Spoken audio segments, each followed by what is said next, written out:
Change کر دیا. تو اسی دوران نا اس وقت میری والدہ حیات تھی, اللہ ان کے درجات بلند فرمائے, تو بڑی دعا کر رہی تھی. میں ایک ہی بیٹا ہوں, تو آگے سرکار کی آڈیو میں ایک فکرہ آیا کہ اگر اچھا استاد مل جائے تو ماں کو نہ چھوڑ دینا, ماں کی دعا سے ہی تو اچھا استاد ملتا. تو یہ آج کل ایک ویڈیو بڑی شیئر ہو رہی ہے کہ کسی نے حضرت واصف علی واصف رحمۃ اللہ علیہ سے پوچھا کہ اللہ کا جلوہ کیا ہوتا ہے, تو ارشاد فرمایا ماں کے لیے بیٹے کا چہرہ اللہ کا جلوہ ہوتا ہے. والدہ کافی علیل تھی, کافی بیمار تھی, تو میں جب آیا تو کافی لاغر تھی. انہوں نے میری آواز سنی تو اٹھ کھڑی ہوئی.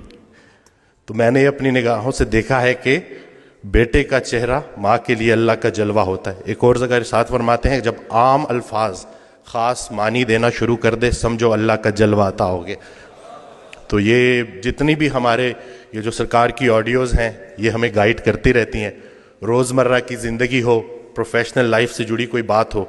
میں ڈاکٹر ہوں تو میرے لیے ان کا ایک جو فکرہ تھا, یہ میں پہلے بھی کوٹ کر چکا ہوں, کہ وہ عبادت کرنے والا ڈاکٹر جو اپنے مریض کے لیے مخلص نہیں, اس کی عبادت اسے کوئی نفع نہیں پہنچائے گی. تو یہ ایسے ہی ہے کہ جی بادشاہ سے رعایا کا پوچھا جائے گا اور ڈاکٹر سے مریض کا پوچھا جائے گا. ڈاکٹر صاحب نے بڑی پیاری گفتگو کی. میرے لیے سرکار کا یہ ایک فکرہ مجھے پر امید کر دیتا ہے کہ جتنے بھی عظیم کام ہیں وہ غیر عظیم زمانوں میں ہوتے ہیں. ایک دیا کافی ہوتا ہے اندھیرے مٹانے کے لیے. ہوں چراغ داغ بنا ہوا, سر شام جلتا ہوں شوق سے, میرے پاس آئیں گے وہ کبھی جنہیں ایک سحر کی تلاش ہے. تو ہر وہ محبت جو آپ کو اللہ کے قریب کر دے وہ اللہ کے راستے کی محبت ہے, اور وہ اس میں کوئی شرک نہیں ہے. انسان کی تمنا ہے تو شرک ہے, رحمان کی تمنا ہے تو عین ایمان ہے. اور یہ حضرت واصف علی واصف رحمۃ اللہ کی جو آڈیوز ہیں نا وہ آپ کو اپنی ذات کے ساتھ مخلص کر دیتے ہیں. رسول اللہ صلی اللہ علیہ وسلم کی حدیث ہے کہ جس نے اپنے آپ کو پہچان لیا اس نے اپنے رب کو پہچان لیا. تو اپنے آپ کو پہچاننے کے لیے, اپنے ذات کے ساتھ مخلص ہونے کے لیے استاد کا ہونا بہت ضروری ہے. یقین جانے کہ ہماری پریشانیاں ہماری غلط فہمیاں ہیں, کوئی تو ہو جو ہماری غلط فہمیاں دور کرے. خیال بدل جائے تو منظر بدل جاتا ہے. ویسے سب کا ایک بڑا پیارا فکرہ ہے کہ جس کا جو خیال ہے اس کا وہی حال ہے. خیال اچھا ہے تو حال بھی اچھا ہے, اور اللہ کی نعمتوں میں سب سے بڑی نعمت حسن خیال ہے. یہ اس دن بھی میں ڈیٹیل میں نہیں جاؤں گا, پیشنٹس ہوتے ہیں, لیکن میں ان سے اجازت لیتا ہوں کہ ان کا یہ جو آپ بیتی ہے وہ میں لوگوں سے شیئر کروں تاکہ لوگوں میں امید بڑھے.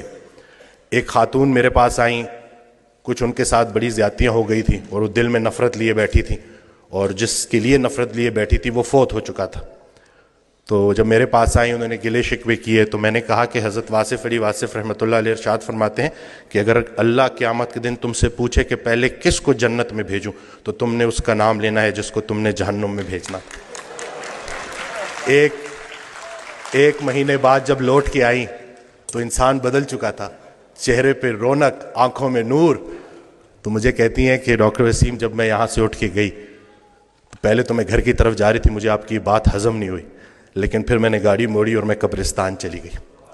اور میں اس کی قبر کے سامنے کھڑے ہو کے میں نے کہا کہ جو تو نے میرے ساتھ کیا معافی کے قابل نہیں ہے, لیکن جا تجھے اللہ کی رضا کے لیے معاف کرتی ہوں. اور کہتی ہیں کہ اس رات میں اتنی میٹھی نیند سوئی کہ مجھے دوائی لینے کی ضرورت بھی نہیں پڑی. یہ جو نفرت ہے نا ظرف دکھانا ہے, اور اتنی کوئی بڑی بات ہے ہی نہیں. مقصد بندہ ہے تو نتیجہ بھی بندہ ہے, مقصد اللہ ہے تو نتیجہ بھی اللہ ہے. تو سب سے پہلے تو ہم نے اپنی توقعات کو مومن کرنا ہے, زندگی مومن ہو ہی جائے گی. اصل میں ہماری توقعات مومن نہیں ہو رہی, ہم نے ایکسپیکٹیشنز اتنی بڑھا دی ہیں, ہر کسی سے ہم توقعات رکھتے ہیں سوائے اللہ کے. تو اپنا گھر, اپنی تنہائی, اپنی قبر, اسی کے اوپر فوکس کریں. ہر انسان سے اس کا اپنا پوچھا جائے گا. جس شوہر کو اپنی بیوی میں صرف برائیاں نظر آ رہی ہیں اصل میں اس کو اپنی تمام برائیاں اپنی بیوی میں نظر آ رہی. اچھے شوہر کو اپنی بیوی اچھی لگے گی, برے شوہر کو اپنی بیوی برے لگے گی. اب بتاؤ بیوی اچھی لگتی ہے یا بری لگتی ہے؟ یعنی کہ سارا کا سارا فوکس ادھر کر دیا, جھگڑا ہی نہیں کرنے دیتے, سارے جھگڑے ہی ختم کر دیے. الحمدللہ جھگڑا جو ہے نا وہ دو بندوں کا نام ہے, صلح ایک بندے کا نام. ابھی ریسنٹلی